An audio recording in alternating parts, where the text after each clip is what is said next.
Hello, and welcome to the Open Gate Ministry Spiritual Boot Camp. I am Ron Barnes, and as you see here, I am the pastor of the Open Gate Ministry. I will be your mentor and facilitator for the Spiritual Boot Camp. Now first, let me assure you that this is not like a military boot camp. I am not a drill instructor. I am not a charismatic, motivational speaker.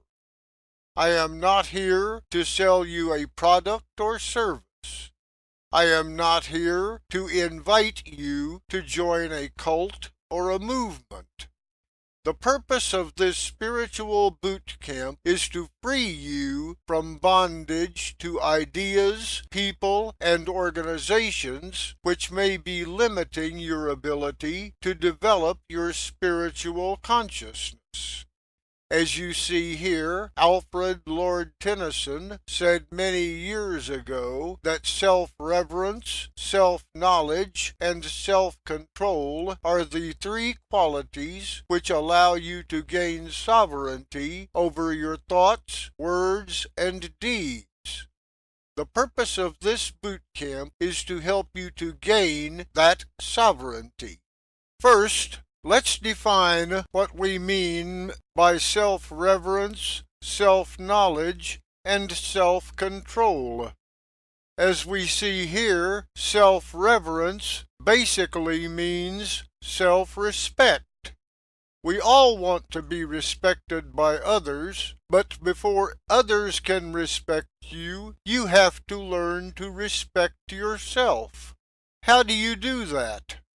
First, don't let other people's thoughts about you shape who you are. All other people know about you is what they see on the outside.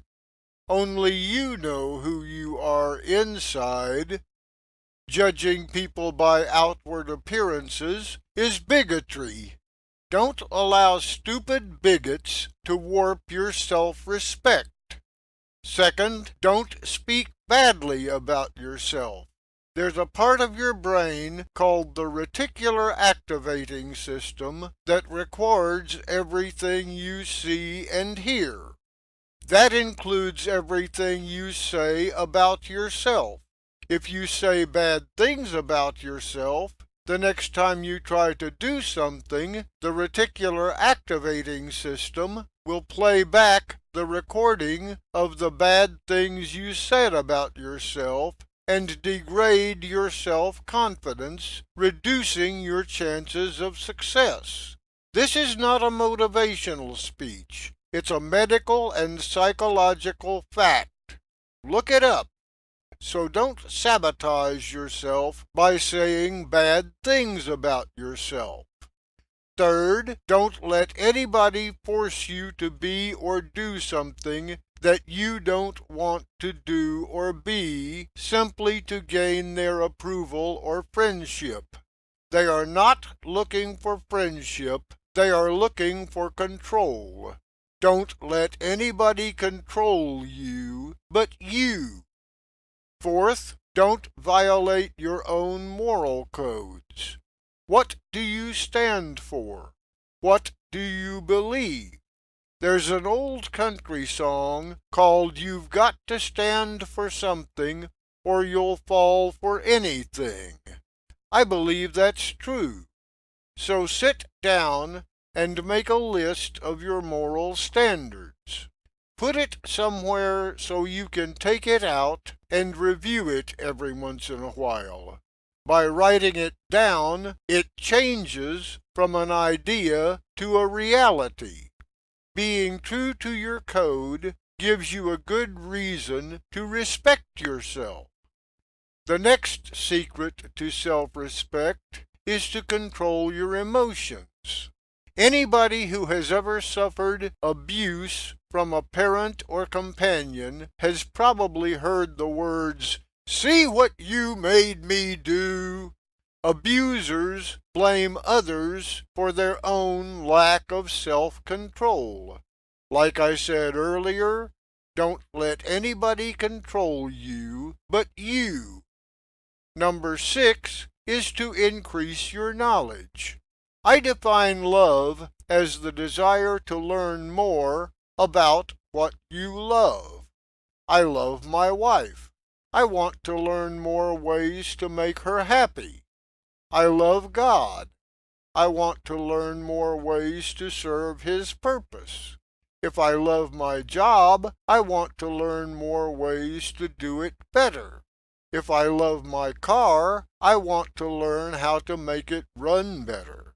So find something or somebody to love and devote yourself to learning more about what you love. Number 7 is to seek a relationship with God. Now let me tell you a secret about God. We talk about God being in heaven. Churches tell us that He's up there and we are down here. This is incorrect. Genesis 2:7 tells us that God breathed into Adam the breath of life, and Adam became a living soul. The words translated in the Bible as soul are the Hebrew and Greek words for breath. So the Bible is telling us that our soul is the breath of God within us. In other words, God is part of you. You can choose to believe that or not, but if you choose not to believe it, that doesn't change the fact that it's true. So if you choose to not believe it, all you are doing is depriving yourself of God's love, wisdom, and power. But like I said, that's your choice. But if you choose to see yourself as a beloved child of an all-powerful, all-loving, and all-knowing God, that's another good reason to respect yourself. And finally, be responsible. Do the things that you need to do. Non-believers like to cite those who like to talk the talk but don't walk the walk. If you read the 23rd chapter of Matthew, you will find that Jesus had the same problem with the religious professionals of His day. So if you want others to respect you, act like somebody who respects themselves. Actions really do speak louder than words. Now we have been talking only about self-reverence, but as we have seen, respecting yourself involves self-control. It also involves learning about yourself and learning to respect yourself for the beloved child of God that you are, and learning more about what you love. So I hope you now have a better understanding about achieving sovereign power over your life. I have a confession to make. I was raised in the Christian faith and consider myself a disciple of Yahushua. We call him Jesus, but his parents named him Yahushua. We will explain how that happened in another learning session. The point I want to make is that although I follow the teachings of Yahushua, I respect the teachings of all religions. As you see here, the Bible tells us that we see through a glass darkly. This means that we three-dimensional beings have trouble understanding a being who lives and rules in a reality of infinite dimensions.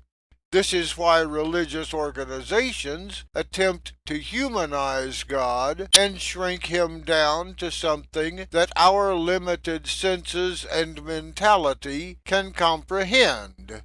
In my video on the conflict between religion and science, I point out that God can provide an answer to any question. But the answer he provides is only applicable to the person asking the question. You and I are different people with different backgrounds, different understandings, and different needs. So if we both ask God the same question, we will probably get different answers. He will give you what's right for you, and He will give me what's right for me. That's okay. I'm not going to try to convince you that what God tells me is right for you. That's for you and God to figure out. Unfortunately, governments, merchants, and political organizations are constantly trying to persuade you that only they have the truth, the whole truth, and nothing but the truth. This is an attempt to shape the collective consciousness to achieve their personal objectives. The collective consciousness is what everybody knows. Sometimes the collective consciousness is 100% right, and sometimes it is 100% wrong. That's why you should always question what everybody knows. Many of these attempts to shape the collective consciousness are attempts to create fear. Any experienced marketing professional will tell you that people will do very little to achieve gain, but they will do almost anything to avoid pain. So from a marketing standpoint, the best way to motivate people to take desired actions is to spread fear of pain. Fear the foreigner. He's a criminal who wants to hurt you and take your job. Fear the pain of the rejection of your friends and neighbors if you wear the wrong clothes, drive the wrong car, or go to the wrong church. Again, we are talking about others trying to control you. That is why I refer to fear as false evidence appearing real. The 23rd Psalm tells us that we should fear no evil because God is with us.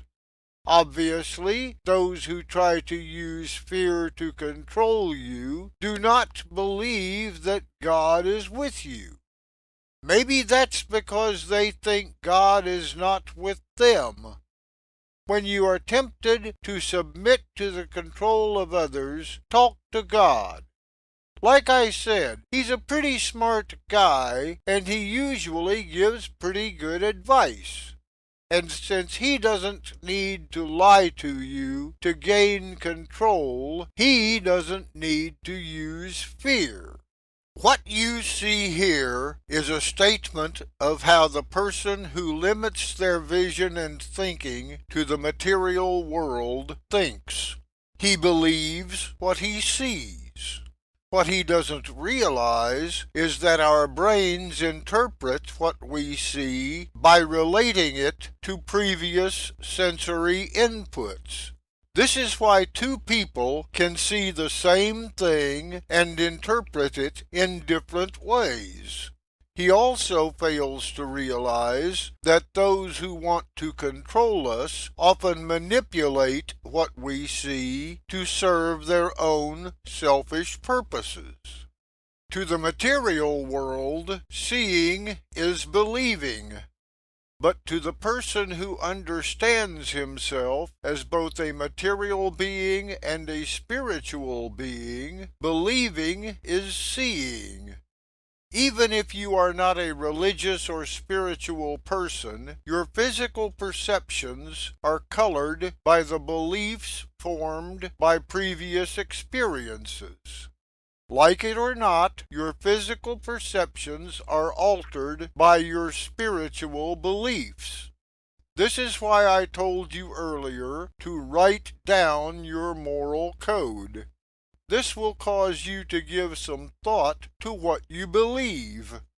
This will move you from being limited in your understanding by those who may want you to do harmful things to yourself to being free from their control. by understanding yourself not as a piece of walking meat, but as a spiritual person in a mortal shell, you will be able to respect yourself and act as a spiritual person worthy of the respect of yourself and others. Now, I hope that I have given you a lot to think about, but this is just the beginning. In future learning sessions, we will discuss apparent contradictions that limit our understanding of God. We will discuss how to effectively use prayer to improve your life and why most prayer is ineffective. We will learn about the metaphysical world that transcends the physical world. You will learn how to use your understanding of your 12 powers to free yourself from bondage to forces that want to use you for their own purposes. And we will talk about the law of manifestation and the law of attraction and how to use these laws to achieve what you want to become. I look forward to helping you develop your vision and your power. In the meantime, I want you to work on writing down your personal code of beliefs. This will be the first step in becoming the person you want to be and the person God designed you to be from the beginning of time. Thank you for your time and attention.